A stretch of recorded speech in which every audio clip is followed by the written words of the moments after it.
महाराष्ट्रात आगामी विधानसभा निवडणुकीचे वारे वाहू लागले असून या निवडणुकीला अवघे काही दिवस बाकी राहिले आहेत। तसेच निवडणुकीचे उमेदवार आपल्या परीने जो तो मतदारांच्या गाठीभेटी घेत आहेत। देवळा तालुक्यात व शहरात असे दिसून आले की या ठिकाणी गुंडगिरीची हवा जास्त असल्यामुळे कोणी कुणाच्या बैठकीला व रॅलीला जाऊ शकत नाही असे एकत्रित दिसून आले। त्याचप्रमाणे देवळा मतदारसंघातील महाविकास आघाडीचे अधिकृत उमेदवार शिरीषकुमार कोतवाल हे देवळा शहरात प्रचार रॅली काढून देवळ्यातील मतदारांच्या गाठीभेटी घेऊन हात जोडून मत मागत असताना दिसून आले। यावेळी प्रचार सभा घेण्यात आली, मात्र त्या ठिकाणी प्रचार सभेला येऊ शकले नाही। त्याप्रसंगी देवळा तालुक्यातील व शहरातील मतदारांना मी आवाहन करतो की मी निवडून आल्यावर तुमच्यासोबत गुंडगिरी करणाऱ्या गुंडांचे हातपाय ढोपरापासून तोडल्याशिवाय राहणार नाही असे शिरीषकुमार कोतवाल यांनी सांगितले।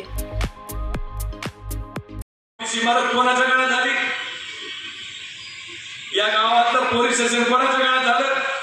मग अजून देखील 10 वर्षात पंचायत समिती इमारत का होत नाही हो?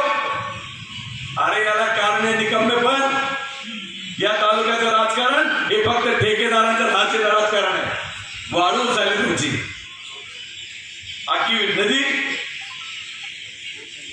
उपसून फेकली, खडक दिसायला लागला आणि जर ते सगळं वैभव जर संपलं तर मात्र हा तालुका पाणी इकडे नाही तिकडे वाहून जाईल, पाणी तुंबणार नाही, संपूर्ण तालुका उजाड झाल्याशिवाय राहणार नाही। त्यामुळे या माफिया वाळू माफियांचा देखील या निवडणुकीच्या निमित्तानं बंदोबस्त करा हे मी सांगायला आलो। ऐकाल तुम्ही सगळे?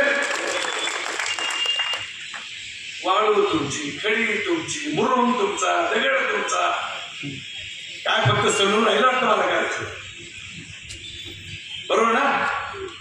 अरे करू द्या गोरगरीब व्यापार देखील धंदे, व्यापार जगू द्या त्यांना देखील मान सन्मानानं।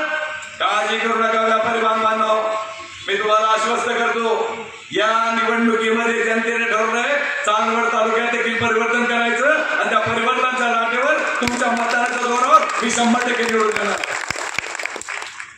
आणि मी निवडून आला तुमच्याशी कोण गुंडगिरी करतो मी पाहतो। त्या गुंडांचे हात ढोपरापासून तोडले नाही तर माझं नाव शिरीष कोतवाल